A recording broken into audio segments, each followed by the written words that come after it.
There was no one in the group who was in need.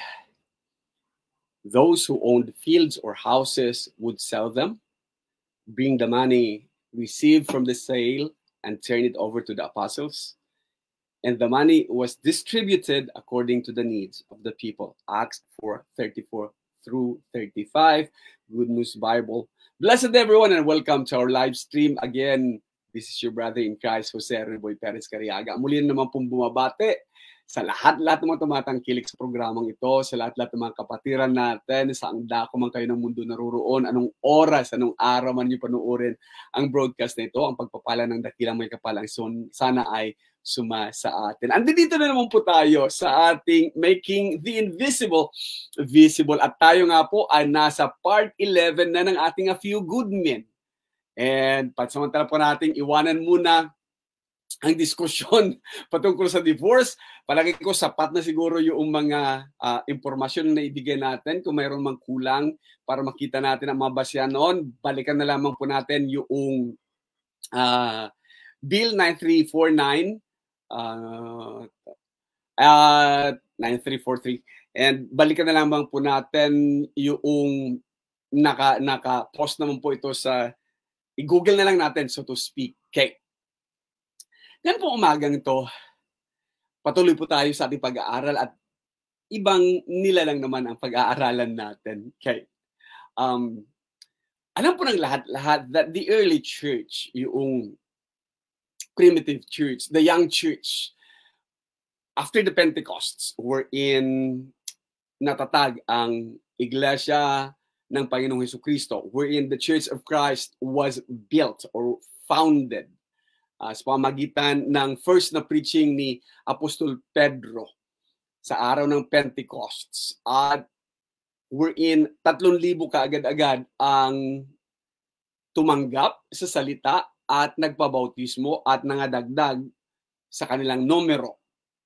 So makikita natin that the early church composed siya primarily ng mga apostles and then the disciples, and then yung 3,000 those who were touched in their heart, prick in their heart. Sabi nga niya sa Acts chapter 2, kung King James gagamitin natin, those who received his message.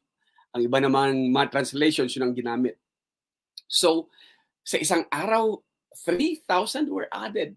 At naging question nga kung mayroon bang place sa Jerusalem wherein they could baptize that much people, kasi nga immersion at hindi ginawa ang sprinkling doon or ang pouring. And nakita na nga na mayroon nga malaking pool doon that could baptize this much people. Pagdating po natin sa chapter 4 verse 4, makikita natin that yung growth ng church ay patuloy. Nagmumultiply talaga sila. And in 4 verse 4, makikita natin that the number grew to 5,000. Hindi lang yan, kundi dahil sa kanilang fellowship, dahil sa kanilang pagsasamahan, they continued steadfastly to the doctrine or to the teachings of the apostles. And meron silang fellowship. Araw-araw, meron silang sama-sama, magkakasalo-salo sila. They break bread from house to house. Yun yung ginagamit. Kaya, gaano ba kaya kahirap i-maintain ng ganito kadaming mga believers, ano? From different aspects of life, from different tribes, kasi kasama dito yung mga nasa diaspora, kasama dito yung mga pumunta sa Jerusalem, converted to Christianity, and now they are living kasama ng kanilang mga fellow believers. So yung mga local, yung mga Jews na nandoon sa Jerusalem, nung nakita nila yung need, they started communist practice. Ano yon? Common good, that they started selling their properties. They started selling their houses, no? Binenta na nila yung kanilang mga ari-arian, binenta na nila yung mga pag-aari nila. Para saan? Para isuporta sa mga kapatiran, sa growing church na ito, sa vibrant church na ito, Kaya nga, walang ibang maririnig talaga, kundi papuri talaga sa mga nakakakita. Tingnan mo itong mga taong ito. Kaya nga, they're having favor with all the people. Saan ka nakahanap na ang isang church, ang isang group of believers, ang taas ng pagtingin sa kanila, ng kanilang paligid, ng kanilang mga tao, mga kapitbahay. And they were praising God because of them. It is because they practice what they preach. Marami sa atin ngayon, hindi kayang practicein ang kanilang pinangangaral. And this one thing more na nakakatuwa sa chapter 4, wherein hindi kagaya kay Ananias at Sapphira, na noong nabenta yung kanilang ari-arian at inilagay sa paanan ng mga apostoles, ang mga apostoles na ang namahala, ang mga apostoles na ang nag-distribute, ang mga apostoles na at wala na silang pakialam doon. Hindi kagaya kay Ananias at saka kay Sapphira na kunwari nagbigay pero nangupit. Or sa panahon naman natin, magdodonate pero babawiin din para sa kanyang sariling kapakanan. And then, pagmumukhain pang sarili ngayon na siya ang biktima kapag naitutuwid natin. Shame, shame, shame talaga, no? Hanggang kailan kaya, hindi naman natin sinasabi na kung si Ananias at si Sapphira, noong nandaya sila sa Panginoon at nangupit, tinatay kagad-agad ng Diyos. Hindi natin sinasabi, but then again, if God could practice that, siguro ang daming kabawasan ng mga Kristiyano ngayon o ng mga nagpapanggap ng mga Kristiyano ngayon. Siguro kunting-kunti na lang matitira. And tama nga siguro yung tanong, Lord, how long bago makapanday ng mga panday ang mga taong ito? Pag-uusapan natin sa A Few Good Men will be one of the disciples. At ang pangalan ng disciple na to, siya yung nagbenta ng field that he owned, and then ng kanyang pera na pinagbentahan talaga, buong-buo yon. He turned it over to the apostles. Ang pangalan niya was mentioned 25 times in the book of Acts and 4 times in Pauline epistles. Pakahulugan ng kanyang pangalan, Son of Prophecy. Kapangalan ko, kapangalan ng tatay ni Jesus, Joseph, was one of the followers who had sold a piece of property and brought the money to the apostles. He was a Levite from Cyprus, and the apostles called him, itong kanyang pangalan, Barnabas, nang ibig sabihin, one who encourages others. Si Barnabas, hindi siya kagaya ni Ananias o ni Sapphira, na matapos i-donate, binawi, or matapos sabihin, ang piece of land na to, bebenta ko at anong mapagbentahan, bibigay ko sa church. Pero nangupit, and they were both killed by the Spirit. Marami sa ngayon, magpapanggap na binigay, tapos babawiin din naman. Bulaga lang, laban-laban, bawi-bawi lang naman. So, let's move on from that. Paano kaya nakita ng mga apostoles itong si Joseph, na ngayon tinatawag nating Barnabas, to be an encourager? Marami ang mga magsasabing, hindi siya mighty worker for the Lord, unlike, hindi siya kagaya ni Pablo na talagang gumawa ng pangalan, hindi siya kagaya ni Apollos na talagang magaling magsalita, hindi siya kagaya ni Pedro na talagang matapang, hindi siya kagaya, and then we could name some names. Pero siya, nasa background lang. To remind you, isa sa mga anti-Nicene fathers or apostolic father, kung tatawagin, ay si Tertullian. Halos inabot niya yung mga apostol. Sinasabi ni Tertullian na ang author daw ng Hebrews could be Barnabas. Interesting enough, Ito namang si Clement, yung sa kanyang Clementine Recognition, naniniwala naman siya na, alam niyo itong si Barnabas, itong si Joseph na to, na tinatawag, siya yung Matthias na pumalit kay Judas. Hindi din ng mga imagination ng mga ito, no? Pero in the later, alam nyo ba na muntik pumasok sa New Testament itong Acts of Barnabas nung ginagawa nila yung canon. Isa sa mga kinonsider na isama doon sa aklat ng New Testament, doon sa first canon is the Acts of Barnabas. Hindi nga lang, pero kinonsidera, hindi nga lang nakapasok. Then, siguro, no? Ang Acts of the Apostles tapos Acts of Barnabas kasi napansin nila, isang worker talaga itong si Barnabas from Cyprus. May sumunod pa na sinasabing the Gospel of Barnabas. Ganon katindi ang pagtingin nila sa man of encouragement na to. Ganon katindi yung mga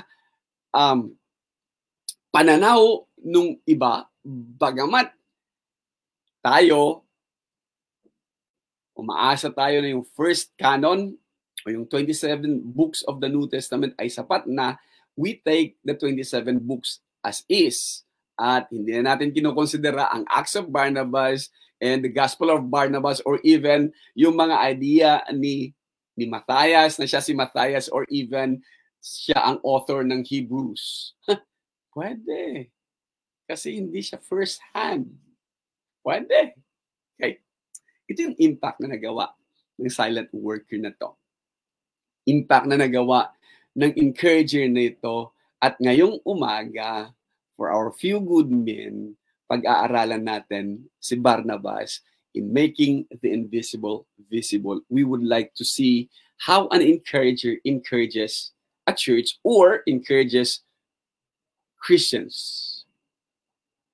Dahil sa kanyang pagmamahal because of his love that won't let go. Barnabas. Sa mga early goings sa Acts, makikita natin na leader talaga si Barnabas. Why is that? Kasi kung may billing, at ang billing is, ang sabi nga natin ay uunahin mo muna yung higit na mas mahalaga kaysa sa isa. So, makikita natin from the early going, it was always Barnabas and Saul. Barnabas and Saul. Nung nagpalit na ito, naging Paul and Barnabas. May issue ba? Ang iba ginagawa ng issue ito, pero sa ganang akin, magiging maganda kung mapag-aaralan natin. So, let's start from Acts chapter 9. Alam naman natin si Saul of Tarsus, ito yung persecutor of the church. Matapos niyang bigyan ng pahintulot ang pagpatay kay Stephen, nag-umpisa siyang mag-wreak ng havoc sa churches.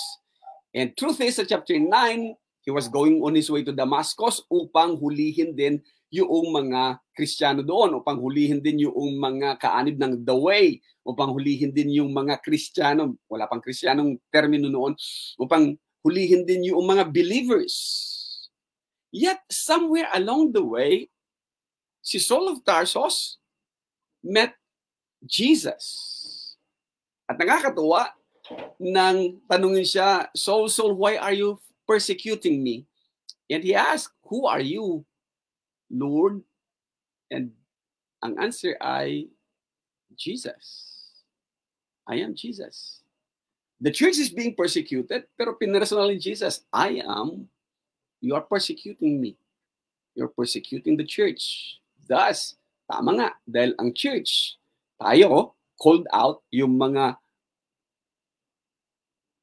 individual na bumubuo ng church, meaning churchy, meaning belonging to a Lord, tayo yon. So, when we are being persecuted, the Lord is being persecuted. When something wrong is done to us, done to the body of Christ, it is being done against Christ also. Fast forward tayo ng kaunti. It was Barnabas ang unang-una munang pumunta sa kanya. Sa 9:26, mapapansin natin, when he had come to Jerusalem, attempted to join the disciples. At ang mga disciples sa Jerusalem, natatakot talagang makasama siya kasi known persecutor of the church ito. Na marami na siyang ibinulid sa bilangguan, marami na siyang pinakulong. At meron siyang authority from the elders na ikulong ang lahat-lahat ng tumatawag sa pangalan ng Panginoong Jesus. Pero this time, ang persecutor ngayon pinapersecute. This time, yung dating nangangaral against the way, ngayon ay nangangaral about the way. At ito makikita natin, they did not believe that he was a true disciple. Sa iba may naglagay pa ng true, that he was a disciple.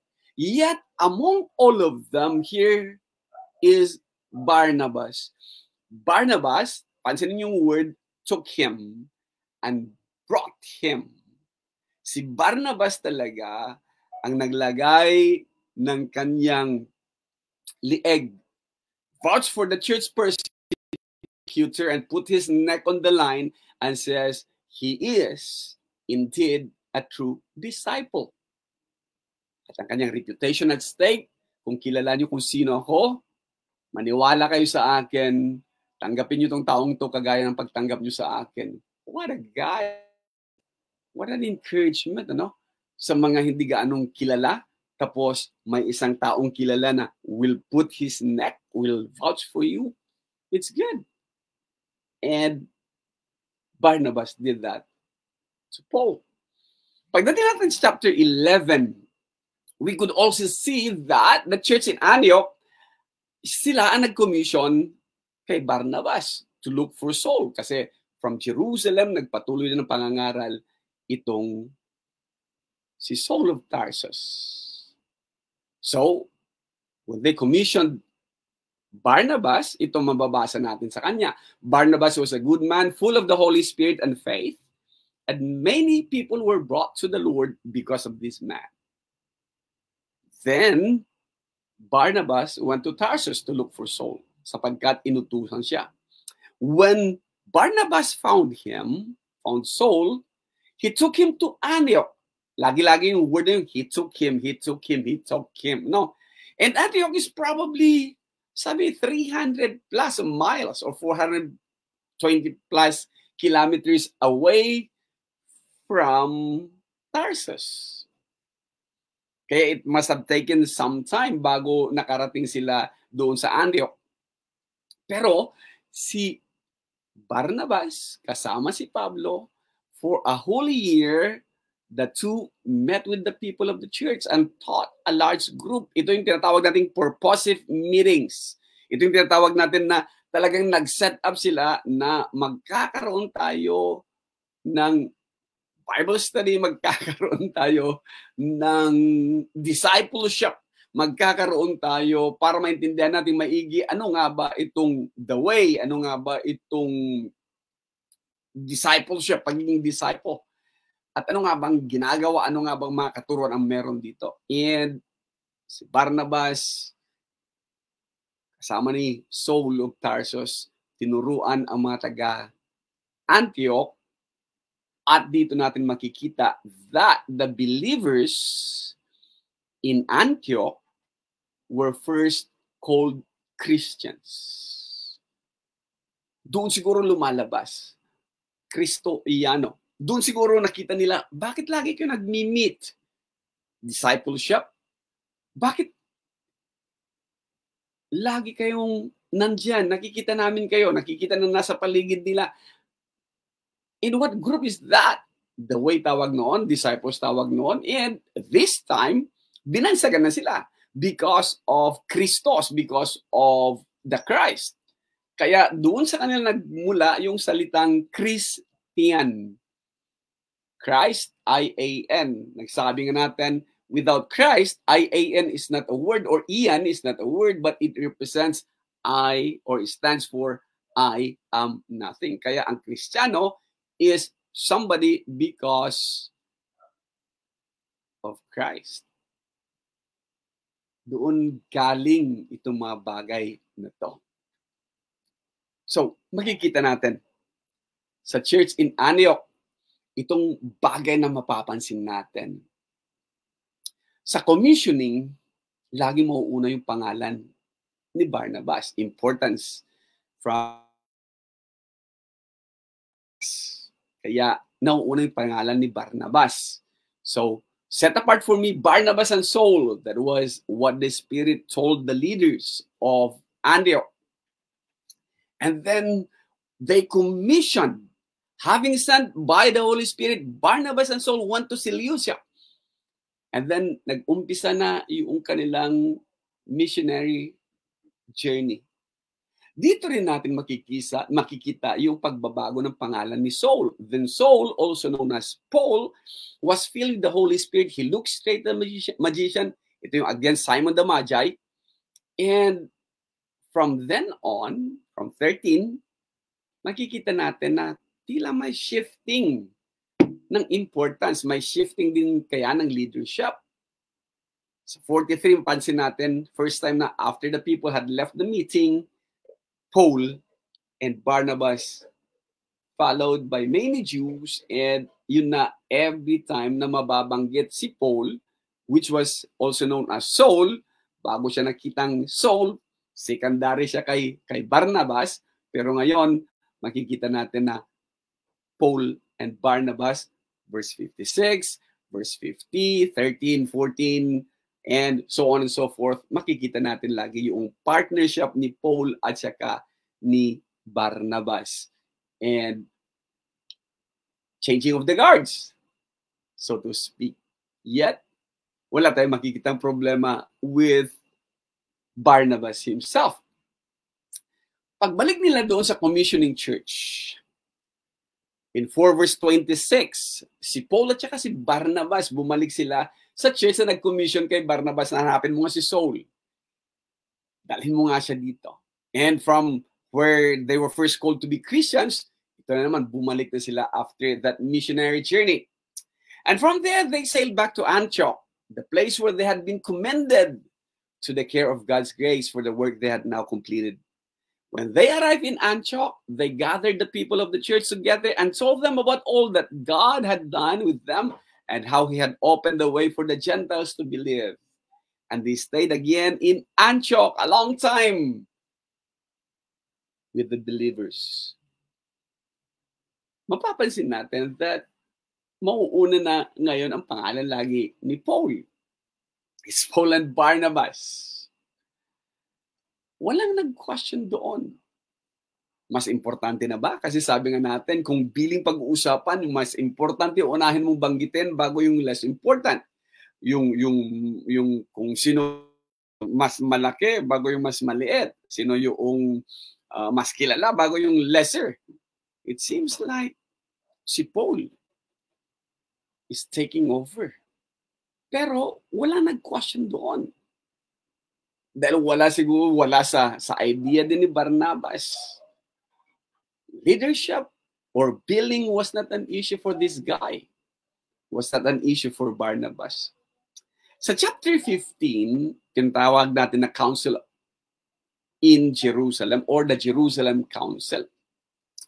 Dahil doon sa pag-stay nila sa Antioch, nagkaroon ng pagpunta ng mga Judaizers ng mga ibang mga Hudyo, mga Kristiyanong naging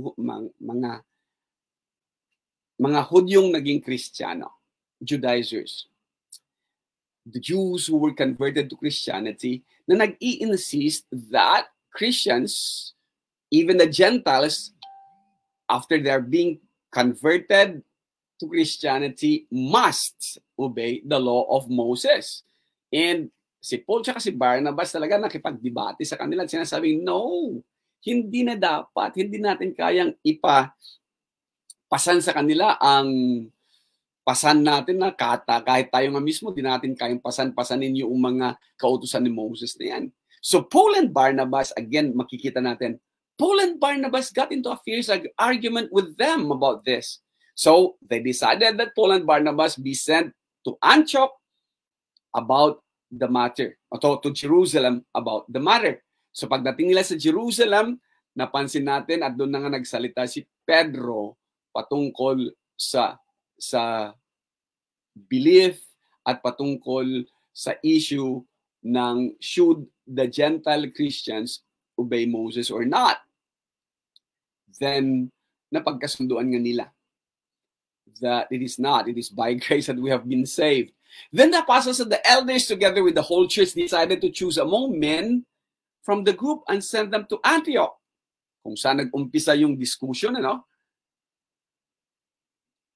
dinala nila sa Jerusalem, and then from Jerusalem, ibabalik nila ngayon yung answer dun sa question, should Gentiles obey Moses?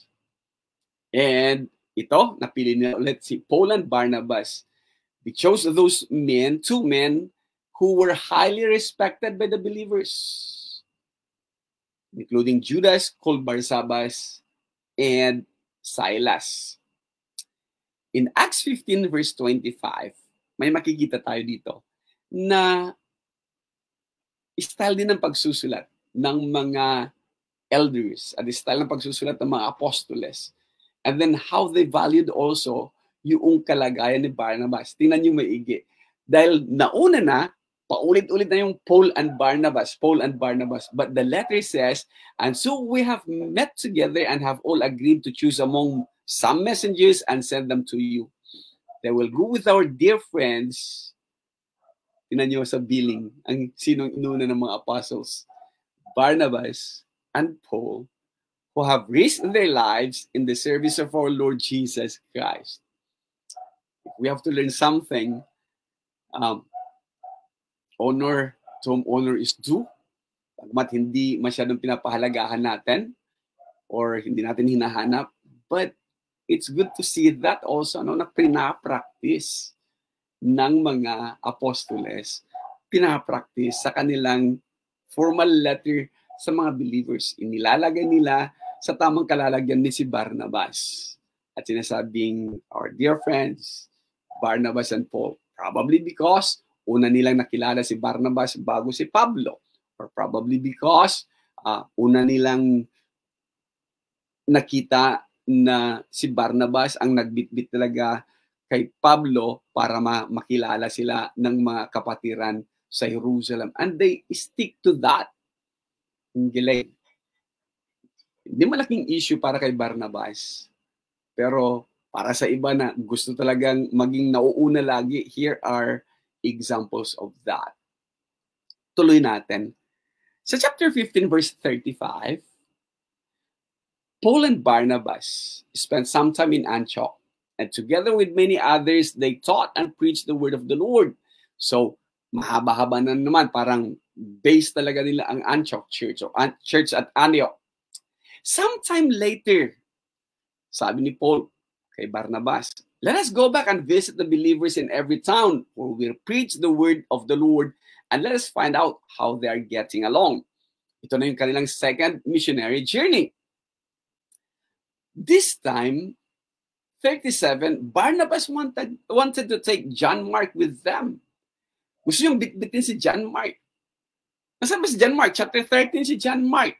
Ano ba ginawa ni John Mark? Si John Mark habang nasa missionary journey sila, first missionary journey, nagkaroon daw si John Mark na homesick si John Mark. Kaya hindi niya tinapos yung kanyang apprenticeship, kung tatawagin natin. Hindi niya sinamahan itong dalawang ito hanggang matapos nila yung kanilang church hopping o yung kanilang first missionary journey. Bumalik siya. At andito nga siya ulit sa Antioch. So si Pablo this time, ayaw na. Paul did not think it was right to take him. Siguro, nakikiusap na bigyan siya ng susunod pagkakataon, pangalawang pagkakataon, humihingi si John Mark ng another chance to prove himself for the service of the Lord. Yet, Paul did not think it was right to take him. Because, itong ang katwiran ni Paul, he had not stayed with them to the end of their mission. Yung first missionary journey, iniwan niya tayo. Sino makakatiyak ngayon na mananatili yan sa buong journey natin? And had to turn back and left them in Pamphylia. So ayaw na ni Pablo yon. Ayaw na ni Pablo na ma-stress pa kung bakit yung kasamang inaasahan, hindi pala maaasahan. So ayaw niyang bitbitin itong si John Mark. And what we could see here sa verse 38 is that si Barnabas talaga, being a man of encouragement, being an encourager, willing to give John Mark another chance. Sa ibang sulat ni Pablo, Philippians, sinasabi niya na, Magpinsan kasi yung dalawa. Kaya binigyan niya ng pagkakataon yung kanyang pinsan ulit. Be that as it may. May blood relations man si John Mark at saka si Bernabe o si Barnabas, wala doon. Kundi ang pagkatao talaga ni Barnabas being a man of encouragement. Straight-faced. Ano? Nung walang nagtiwala sa iyo, Paul, ako ang naglagay ng lieg ko para bigyan ka ng tsansa. Noong walang magtiwala sa iyo sa Jerusalem, I put my neck in line. Nung walang nagtiwala sa iyo, again, doon dito sa Antioch, I again put myself in harm's way. Why not do the same for John Mark? Either pinsan o hindi, alam natin that Barnabas will do that for a fellow Christian. So, he stick his neck for his cousin, na sinasabi ni Pablo, pinsan niya kasi. But nonetheless, makikita natin Barnabas being Barnabas. In 39, there was a sharp argument and they separated. Gaano katindi? Ayaw talaga mabago. Kahit anong sabihin siguro ni Barnabas kay Paul, Paul, bigyan mo ng chance. Paul, nung ikaw nabigyan ka ng chance, why don't you give this kid a chance? Kasi bata pa si John Mark. Ayaw talaga ni Paul, and na-split o na-dissolve yung partnership na Barnabas and Paul and Barnabas. Barnabas took Mark and sailed off for Cyprus. Si Paul naman, binitbit niya si Silas and left, commended by the believers to the care of the Lord's grace. Dito natin makikita that some partnership are being dissolved. It is sometimes personality issue. At times, preferences. Ito gusto ko makasama eh. Hindi naman po pwede yung may mga nalalaman din tayo na hindi naman pwede yung ayaw sa'yo tapos kaibigan na kaibigan mo. Then, di ba? OP. Yan. But dito natin makikita yung second chances. Barnabas, being Barnabas, will always stick his neck for somebody to give them an encouragement. Few good men. Kakaiba talaga si Barnabas. When no one wanted to put the reputation in line, asahan mo si Barnabas, gagawin niya para sa iyo. Sa isang deserter, inilagay ni Barnabas ulit ang kanyang reputation online. Give them second chance. Nung walang man nagtitiwala siya. Kahit hindi niya kilala ng buo, nagtiwala siya dahil nakita niya si Pablo, si Saul, the persecutor of the church, was really converted to be and to become a Christian. Kaya, when nobody dared to trust, he put his neck in line or on the line. Makikita natin that Barnabas really practiced what he preached. Ginawa niya muna bago niya pinangaral. Sa atin naman, hindi niya magawa yung kanyang pinapangaral. Isa dito is, when he sold his properties, paulit-ulit tayo dito sa parting to, he gave it to the apostles. And the apostles, sila na ang nag-distribute nito. Walang bawian.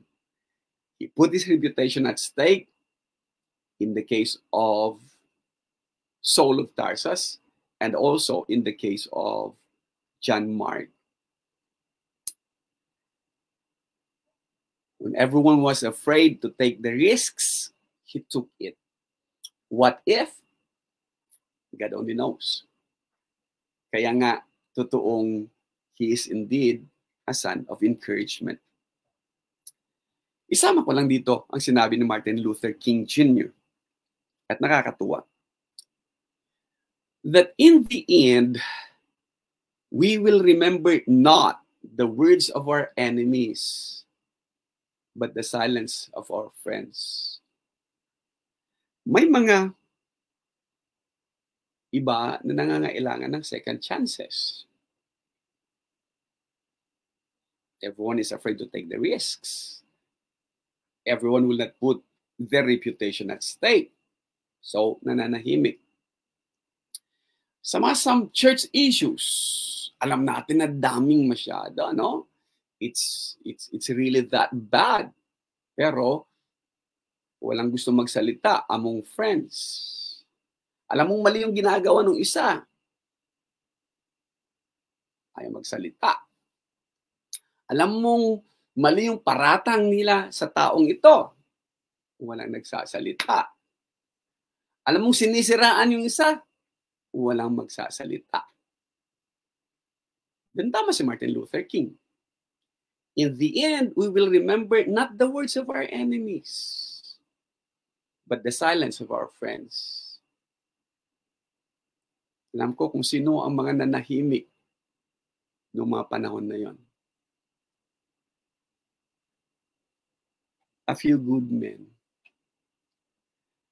September po is Teachers Month. Hindi ako mananahimik at hindi ko palalagpasin na hindi batiin ang lahat ng mga teachers.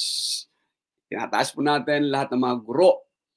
Public, private, elementary man yan, high school, college. Binabati po natin lahat ng mga guro. At lahat ng mga guro na nasa informal training. Maging teacher man yan ng Sunday school, teacher man yan ng Bible lessons or Bible classes. Another one is September is Pastors Month. And sa Christendom, binabati po natin lahat ng mga pastors. Higit sa lahat, sabi nila, ang first Sunday of September, ito daw yung Grandparents' Day. So lahat ng mga grannies, Happy Grandparents' Day. O, hindi ako nanahimik ha. In the end, we will remember not the words of our enemies, but the silence of our friends. Sana, napakadaling pigilin yung gossip kung magsasalita lang yung mga tunay na kaibigan at ituwid ang mga wala sa ayos ng mga nagpapanggap na mga kaibigan. Muli, ito ang inyong kapatid, Jose Ronnie Boy Perez Cariaga, nagpapasalamat sa panahon ni pinagkaloob po sa atin.